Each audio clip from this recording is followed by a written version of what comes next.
느헤미야는 유다와 예루살렘의 이제 형편을 들었죠. 1장의 이야기입니다. 형편을 들었습니다. 그래서 성은 허물어지고 또 성문은 불타버렸다라는 이 소문을 느헤미야는 듣습니다. 그래서 이미 이제 성전은 지어졌지만 아직 이 성변이 재건되지 않은 상태여서 예루살렘은 여전히 이제 이 외부 침략자들에 의한 이런 위험에 도사리고 있었고, 또 그곳에서 살아가고 있는 사람들도 안전이 확보되지 않으니까 이제 이주하지 않는 거죠. 이렇게 이쪽으로 들어오지 않는 겁니다. 그래서 외곽에 이제 다 흩어져 살고 있는 겁니다. 아무리 이제 이스라엘로 돌아왔지만 이렇게 모여 있지 않은 거죠. 어려운 상황 가운데 있었습니다. 그래서 이 형편을 이제 수산성에서 들은 이 느헤미야는 비록 자신은 이제 멀리 떨어져 있지만, 이 수산궁에 있지만 예루살렘을 위해서 또 이스라엘 민족을 위해서 이렇게 금식하면서 이제 간절히 기도하죠. 그리고 이제 마지막 최종적인 기도가 이제 왕에게 은혜를 얻게 해달라라는 기도였습니다. 그래서 이 기도에 하나님이 어떻게 응답하시고 이루어 가시는지, 이 느헤미야의 기도에 그 본문을 이제 오늘 본문을 통해서 보도록 하겠습니다. 1절입니다. 아닥사스다 왕 제20년 니산월에 왕 앞에 포도주가 있기로 내가 그 포도주를 왕에게 드렸는데 이전에는 내가 왕 앞에서 수심이 없었더니 왕이 내게 이르시되 네가 병이 없거늘 어찌하여 얼굴에 수심이 있느냐, 이는 필연 내 마음에 근심이 있음이로다 하더라. 그때 내가 크게 두려워하여. 자, 어제 보았던 1장은 아닥사스다 왕 20년 기슬루월의 일이고, 오늘 2장은 20년 니산월입니다. 기슬루월, 니산월에 있는 사건인데, 기슬루월을 우리나라 역으로 치면 12월, 지금 나오는 니산월은 이제 4월입니다. 그러니까 1장에서 예루살렘의 형편을 듣고 이렇게 막 기도하고 이랬던 게 묻고 뭐 소식을 듣고 이 기도하기 시작했던 때가 4개월 전인 겁니다. 12월인 거죠. 4개월 전. 4개월 지난 시점에 이제 왕 앞에 나아간 겁니다. 느헤미야가. 자, 그러니 이 예루살렘의 형편을 듣고 기도하고 바로 다음 날 나간 게 아니라, 그렇게 왕을 만난 게 아니라 왕을 만날 때까지 이 소식을 듣고 4개월 정도 시간이 지난 거예요. 왜 이렇게 오래 걸렸는가? 그것은 뭐 알 수가 없겠죠. 성경이 말해주고 있지 않으니까. 그러니까 왕의 술관원이었던 느헤미야가 뭐 왕 앞에 술을 따를 일이 없었다. 4개월 동안 이 왕이 뭐 금주를 했다. 뭐 그럴 수도 있고, 왕이 혹은 뭐 수산궁이 아닌 다른 곳에 이제 있었을 수도 있겠죠. 그래서 뭐 여러 가지 이유가 있었을 겁니다. 어쨌든 4개월이 지난 겁니다. 아마 이 4개월 동안 느헤미야는 계속 기도했을 겁니다. 뭐 하루만 기도하지 않았겠죠. 계속 기도하면서 이 날을 이제 준비했을 겁니다. 이제 드디어 4개월이 지난 후에 왕 앞에 나아가게 됐는데, 그런데 이 느헤미야가 왕 앞에 나아가면서 수심을 띤 얼굴로 나아가는 거죠. 근심을 띤 얼굴로 지금 왕에게 나아가는 겁니다. 본래 이 신하들은 왕 앞에 나아갈 때 근심에 찬 얼굴로 나아가면 안 됩니다. 왕을 즐겁게 해주어야 하는 의무가 있는 게 신하예요. 근데 근심에 찬 얼굴로 지금 왕 앞에 나아갔다? 이건 왕의 심기를 건드리는 일입니다. 너 때문에 내가 근심에 쌓였어. 그리고 심기를 건드리는 겁니다. 그래서 그렇게 해서는 안 되는 겁니다, 신하는. 그런데 느헤미야는 보시다시피 이전에는 한 번도 그런 적이 없어요. 이전에는 네가 그런 적이 없는데, 그런데 이번에는 지금 얼굴에 수심이 가득한 것이 왕 앞에 드러난 겁니다. 그래서 왕은 이렇게 얘기하죠. 필연 너의 마음에 근심이 있는 거다. 이렇게 말을 했고, 느헤미야는 그래서 크게 두려워하는 겁니다. 그러면서 이제 왕에게 간청하기 시작하는 거죠. 왕께 대답하되 왕은 만세수를 하옵소서. 내 조상의 묘실이 있는 성읍이 이제까지 황폐하고 성문이 불탔사오니 내가 어찌 얼굴에 수심이 없사오리이까. 자, 먼저 왕의 평안을 구합니다. 왕은 만세수를 하옵소서. 그리고 나서 이제 본론을 얘기하죠. 내 조상들의 묘실이 있는 성읍이 황폐하고 불탔습니다. 자, 여기 특이한 점은 예루살렘이 불탔습니다 이런 얘기 안 하죠. 이렇게 말하지 않고 내 조상들이 있는 묘실, 성읍이라고 말하고 있습니다.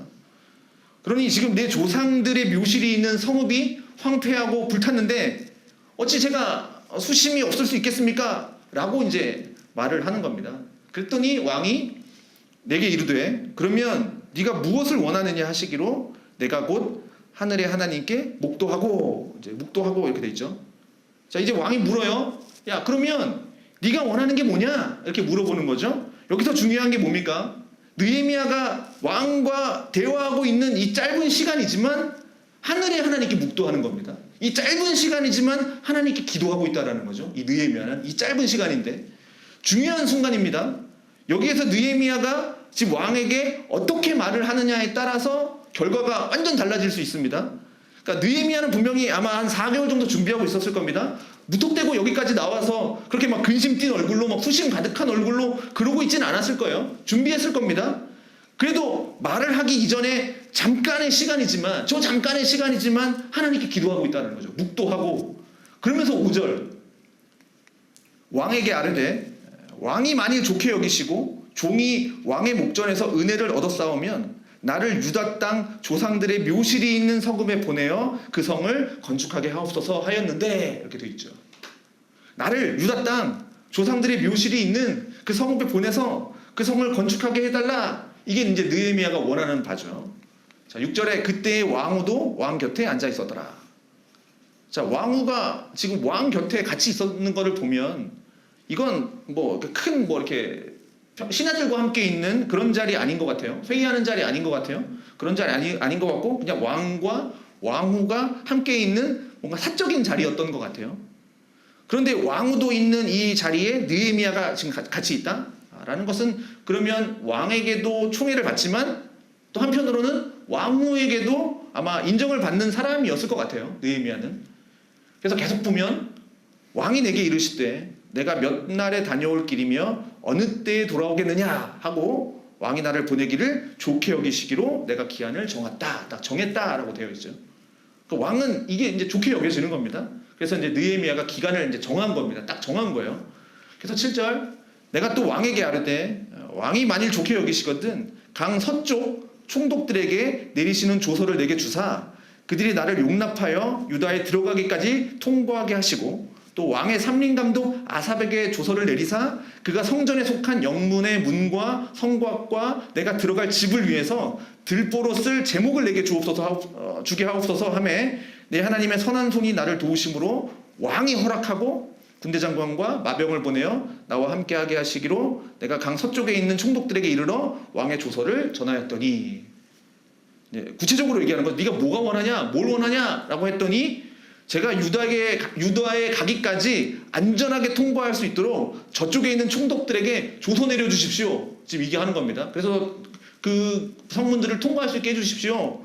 또 삼림감독 아삽에게 좀 얘기해서 성벽을 쌓는 데 있어서 또 내가 들어갈 집을 위해서 사용할 이제 나무들, 들보들을 주도록 조서 좀 내려주십시오. 라고 이제 부탁을 하는 겁니다. 완전히 구체적으로 부탁을 하는 거죠. 이것에 대해서 이제 왕이 허락을 합니다. 이게 어떻게 가능하겠습니까? 오늘 성경에 보면 뭐라고 나왔습니까? 이 일들이 가능하게 된 일이 뭐냐? 하나님의 선한 손이 나를 도우셨다. 그래서 이게 가능하다라고 얘기하는 겁니다. 10절 호론 사람 산발랏과 종이었던 암몬 사람 도비아가 이스라엘 자손을 흥황하게 하려는 사람이 왔다 함을 듣고 심히 근심하더라. 자, 산발랏은 아마 이제 북이스라엘이 이제 이 아수르에 멸망했을 때 멸망 후에 사마리아에 정착한 아마 호남 민족 출신일 것 같고요. 아마 사마리아 지역, 그러니까 이 북이스라엘 지역을 바탕으로 해서 이 남쪽에 있는 유다 지역까지, 그러니까 예루살렘까지 이 세력을 넓히려고 하는 아마 사람이었던 것 같아요. 그리고 이 산발랏과 또 그 종 암몬 사람 도비야, 암몬 사람이죠. 그래서 이스라엘 자손을 흥왕하게 하려는 이 느헤미야가 왔다는 소식을 듣고 이제 근심에 빠지는 겁니다.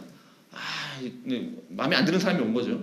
그리고 이 산발랏과 도비아는 이제 느헤미야가 성벽을 재건하는 데 있어서 이제 방해하는 이 대적으로 이제 계속 이제 등장을 하는 사람이 이제 산발랏과 도비아입니다.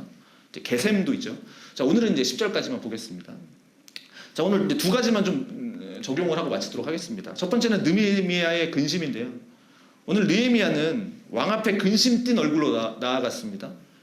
이게 이제 근심 뛴 얼굴이 일부러 그런 건지 아니면 4개월 동안 이제 금식 기도하면서 기도하다 보니까 얼굴에 근심이 막 수척해진 모습이 자연스럽게 나타난 건지는 뭐 느헤미야의 의도는 정확하게 알 수는 없지만 그러나 중요한 건 이겁니다.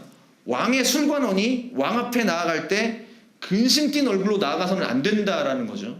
이건 너무나도 당연한 겁니다. 그러나 지금까지 느헤미야가 왕 앞에 나아갈 때 근심 뛴 얼굴로 나아간 적이 한 번도 없었는데 이번에는 근심 뛴 얼굴로 나아간 거예요. 누가 봐도 이건 걱정이 있는 얼굴이구나 하는 모습으로 나아간 겁니다. 그러니 분명 왕 앞에서 예루살렘으로 갈 수 있는 방법을 얻어내야 한다라는 그 결심이 느헤미야에게는 분명히 있었던 거죠. 그런데 이 왕 앞에서 근심 띈 얼굴을 보인다라는 것은 아까 얘기했듯이 잘못했다가는 왕의 심기를 건드리는 일이니까 정말 안 좋은 상황이면 사형까지도 처할 수 있는 신하로서는 해서는 안 되는 일이지만 그는 그 위험한 일을 했던 거죠. 근심 띈 얼굴로 나아갔다는 거죠. 이건 어떤 상황과 비유할 수 있냐면 에스더, 왕후 에스더가 왕이 부르기 전에 나아갔지 않습니까? 그래서 왕의 금규를 내밀지 않으면 죽는다라는 규례가 있었음에도 3일간 금식하고 죽으면 죽으리다라고 나갔죠. 그 상황과 지금 비슷한 상황입니다. 까딱하다가는 죽을 수도 있는 거예요. 근심한 얼굴로 나갔다가는 죽을 수도 있는 거예요.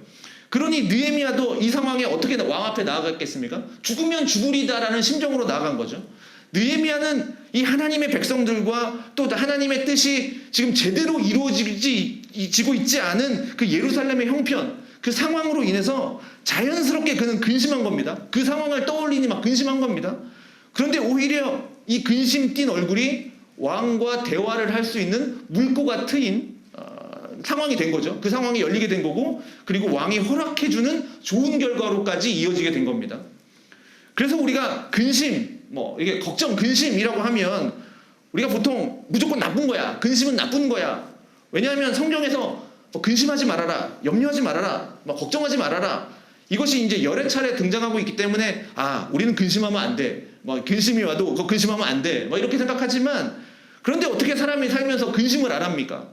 어떻게 전혀 근심하지 않으면서 웃음만 띠면서 살겠습니까? 이게 말이 안 되죠. 또 성경에 보면 하나님의 뜻대로 하는 근심이 있다고 나옵니다. 하나님의 뜻대로 하는 근심. 하나님의 뜻대로 하는 근심이 뭐겠습니까? 바로 회개이죠. 회개를 뜻하는 겁니다. 느헤미야가 4개월 동안 금식하면서 기도했던 사람인데 그 기도의 주된 내용이 어제 보았듯이 뭐였습니까? 회개 아니었습니까? 우리의 죄를 용서하여 주시옵소서. 그러니 이 느헤미야가 근심에 찼다라는 것은 자신들의 죄, 바로 이스라엘의 민족의 죄를 생각하면서 하나님 앞에 회개하면서 금식하면서 기도하고 있었다라는 사실이죠. 그러니 하나님 뜻대로 하는 근심, 하나님의 일을 이루어가는 일이 되기도 한다라는 거죠. 하나님 뜻대로 하는 근심은. 그런데 그렇지 않은 근심도 있습니다. 그게 바로 10절에 나오는 바로 이거죠. 산발락과 도비야도 심히 근심하더라. 자, 여기 산발락과 도비야가 하는 근심은 아까 느헤미야가 보인 근심과는 다른 근심이죠. 바로 자기 때문에 하는 근심입니다. 하나님의 뜻대로 하는 근심이 아니라 자기에게 뭔가 이제 위험한 일이 생기니까, 자기 뜻대로 되지 않으니까 이 이기적인 근심, 하나님의 심판 없는 근심. 그러니 우리는 하나님의 뜻대로 하는 근심이 있다라는 것을 알고 하나님의 뜻을 이루어 드리고자 하는 그 마음으로, 그 근심은 걱정이 아니라 간절히 하나님께 회개하며 기도하며 하나님 앞에 매달리며 그걸 나타내는 거죠. 그것이 있기 때문에 예루살렘으로 가게 되는데 이 허락을 받게 되는 겁니다. 이 하나님 뜻대로 하는 근심으로 인해서. 자, 두 번째는 느헤미야의 지혜로운 간청이 오늘 나오고 있습니다. 왕 앞에 근심 띤 얼굴로 나아갔는데 이것이 대화의 물꼬를 터주어서 왕 앞에 느헤미야가 품고 있는 이 소원을 아뢰할 수 있는 자연스러운 기회까지 이어지게 되죠. 네가 무엇을 원하느냐? 여기에서 느헤미야가 어떻게 대답을 하느냐에 따라서 어떤 일이 일어날지 모릅니다. 그런데 느헤미야가 무엇을 말하고 있는지 보면 이 사람이 이걸 얼마나 치밀하게 계획을 하고 있었는지 그것이 나타나는데, 당장 네가 원하는 게 뭐냐 했을 때 거기서 바로 당장 대답할 수 있는 그 내용이 답이 아닙니다. 이 내용들이 지금 느헤미야가 하는 내용들 보면, 그래서 뭐라고 했냐면 내 조상들의 묘실이 있는 성읍이 불탔고 황폐해졌고 성문이 불탔습니다. 이렇게 얘기하죠. 내 조상들이 있는. 여기서 느헤미야는 예루살렘이라고 얘기하지 않습니다. 조상들의 묘실이 있는 무덤, 성읍이라고 얘기합니다. 왜 그러냐면 이 에스라서를 보면 이스라엘의 대적자들이 이 성전과 성벽 공사를 하는 것을 이제 방해하지 않습니까? 방해하는데 그때도 아닥사스다 왕입니다. 아닥사스다 왕 초기, 아닥사스다 왕에게 이제 편지를 보냅니다. 이들은 과거로부터 이 이스라엘 사람들은 반란과 반영을 해갔던 자손들입니다. 지금 성벽을 쌓고 있는 거는 왕에게 반란을 일으키기 위함입니다. 이러다가는 세금을 못 거둘 뿐만 아니라 왕의 영토도 사라질 겁니다. 라는 편지를 이 아닥사스다 왕에게 보내요. 그래서 아닥사스다 왕이 이걸 듣고 과연 이들은 반역하는 민족이다 하면서 당장 그 공사를 중단시켜버려요. 그런 조서를 내립니다. 그게 아닥사스다 왕이 예루살렘 성을 쌓는 것을 멈추라고 지시를 내렸던 왕이 이 아닥사스다 왕입니다. 그 왕 앞에 지금 느헤미야가 나가는 겁니다. 예루살렘의 성벽을 쌓으러 나가야겠습니다 라고 얘기하면 안 되는 거죠. 그래서 예루살렘이라고 얘기하지 않는 거예요. 내 조상들의 묘실이 있는 성읍이라고 말을 해요. 또 이건 뭐냐면 페르시아 사람들이 조상들의 묘실을 굉장히 중요하게 여겼던 사람들이기 때문에, 그렇기 때문에 조상들의 묘실이 있다라고 하는 말을 들으면 자연스럽게 이 아닥사스다 왕의 관심이 우호적으로 변하게 되는 겁니다. 그때 아닥사스다 왕이 성벽의 공사를 중단하게 하고 내가 다음 조서 내릴 때까지 기다려라. 그러니 이런 상황에서 느헤미야가 이렇게 말을 함으로써 왕의 관심을 끌어냅니다. 그 다음에 두 번째 뭘 얘기하냐면 내가 기한을 정했다라고 얘기합니다. 왕이 그래 너 가도 좋아. 근데 언제까지냐? 저는 가서 돌아오지 않을 예정입니다. 그게 아니라 기한을 정해요. 느헤미야는. 그럼 왕은 느헤미야를 총애하는 사람이니까 아예 가버리겠습니다 하면 또 안 보내주겠죠. 기한을 정합니다. 그러면 그 기한도 언제까지일 것 같습니다. 이게 아니라 확실하게 기한을 정합니다. 그걸 보면 느헤미야는 확실하게 기간을 정했다. 성벽 공사의 기간을 정확하게 계산을 하고 있었던 것 같아요. 그래서 막 모르겠습니다. 내가 한번 가보고 결정해 보겠습니다. 이런 게 아니라 가고 오는 시간, 또 성벽 재건하고 그 땅의 사람들을 안정까지 다 시키고 이런 시간까지 느헤미야는 정확하게 계산을 하고 그 기한을 느헤미야가 정해서 말을 했다라는 사실입니다. 그 다음에 조서를 내려달라고 또 요청하죠. 조서를 내려달라. 그런데 이 조서를 내려달라는 것도 뭐 하나가 아니라 우선은 내가 유다 땅까지 갈 수 있도록 강서쪽에 있는 총독들에게 내가 갈 수 있도록 조서를 써주십시오. 이것도 매우 세밀한 부탁인 거죠. 자신이 가는 길에 그 길에서 만날 수 있는 사람들, 그 길에서 일어날 수 있는 그런 일들 다 예측해서 그 일까지 계산해서 왕의 조서가 뭐 여기 이렇게 필요하니 이걸 완벽하게 써달라 이거였고요. 또 삼림감독에게 조서를 내달라라고 합니다. 그래서 성벽 공사가 필요한 뭐 제목들, 성벽 쌓으려면 이 나무들이 필요하니까 재료들이 있어야 되니까, 그런데 이걸 어디서 공급하겠습니까? 그러니 삼림감독에게 조서를 내려서 거기에 필요한 재료들을 내가 구할 수 있게 조서를 내려달라. 그러니 성벽 공사에 필요한 재료 수급까지 다 생각하고 이걸 왕 앞에 나아가서 한 번에 쭉 얘기한 겁니다. 이게 바로 느헤미야가 보여준 확실한 준비성인 거죠. 느헤미야도 어제도 그랬고 오늘도 그랬고 공통적인 것이 뭐냐면 기도한다라는 겁니다. 기도하는 사람. 왕과 하는 이 대화의 시간, 그 순간에도 하나님께 기도하면서 이런 요청사항들을 쭉 얘기하는 사람인데 기도하는 사람인 거죠. 자, 이것이 기도의 사람의 특징으로 나타나는데 그게 뭐냐면 기도는 하나님을 신뢰하는 사람들이 드리는 게 기도라는 겁니다. 기도하는 사람의 특징이 뭐냐? 기도하는 사람은 기도만 해놓고 아무 일도 하지 않는 사람, 그 사람은 기도하는 사람이 아니라는 거예요. 기도만 해놓고 하나님 알아서 하실 거야 이런 사람 아닙니다. 기도하는 사람은 간절히 하나님 앞에 기도하고 하나님 앞에 매달리고 그리고 자신이 해야 할 일을 성실하게 준비하고 실제로 행하는 사람, 이 사람이 기도하는 사람입니다.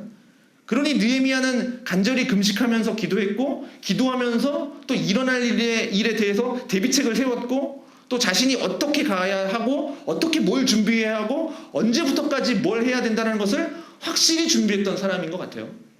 그것을 어떻게 합니까? 죽으면 죽으리다. 왕 앞에 가서 잘못했다가는 죽을 수도 있지만 그럼에도 자신은 그 일을 합니다. 그리고 예루살렘으로 가서 앞으로의 일들은 뭐 결코 쉬운 일이 아니죠. 이 수산궁에서 왕의 술관원과 있을 때와는 또 다른 아주 위험한 일에 뛰어드는 겁니다. 거기에 이제 자신을 헌신을 합니다. 그래서 또 기도하는 사람의 특징이 있다면 모든 일에 대해서 선하신 하나님의 손이 나를 도왔습니다 라고 고백할 수 있는 사람입니다. 자, 느헤미야가 기도하지 않고 그냥 머리가 좋으니까 능력이 뛰어난 사람이니까 자신의 실력으로 뭐 왕의 마음을 빼앗고 뭐 원하는 대로 왕이 허락을 해줬다면 그럼 뭐라고 말을 하겠습니까? 내가 했다. 내가 머리가 뛰어나서 내가 왕이 좋아하는 걸 내가 지혜롭게 파악해서 대화를 나눴더니 왕이 허락해 주는구나 라고 자기의 노력, 자신의 준비, 자기의 행동을 자랑하겠지만 그러나 기도하는 사람은 기도하면서 자기가 또 열심히 준비합니다. 그렇지만 내가 열심히 준비했지만 내가 했다고 고백하지 않아요. 기도하는 사람은 선하신 하나님의 손이 나를 도왔습니다 라고 얘기하는 거죠. 왜냐하면 기도하면서 하나님 앞에 그것을 구했고 하나님이 구했으니 지혜를 주셨고 용기를 주셨고 왕의 마음도 바꾸셨기 때문에 이건 하나님의 손이 도왔다 라는 것을 경험하는 순간이 되는 겁니다. 기도하는 사람에게는. 그래서 하나님의 도우심을 고백하고 찬양하고 이렇게 감사하는 거죠. 자, 우리가 하나님 앞에 이렇게 기도할 수 있는 사람이 되었으면 좋겠습니다. 자, 기도하면서 준비하고 기도하면서 행하고 그리고 일어난 모든 일에 대해서는 또 하나님의 선하신 손이 나를 여기까지 인도하셨습니다 라고 고백할 수 있고, 그건 기도할 수 있는 기도하는 사람만이 누리는 특권입니다. 우리가 이렇게 기도할 수 있는 사람들이 되어지기를 바라겠습니다.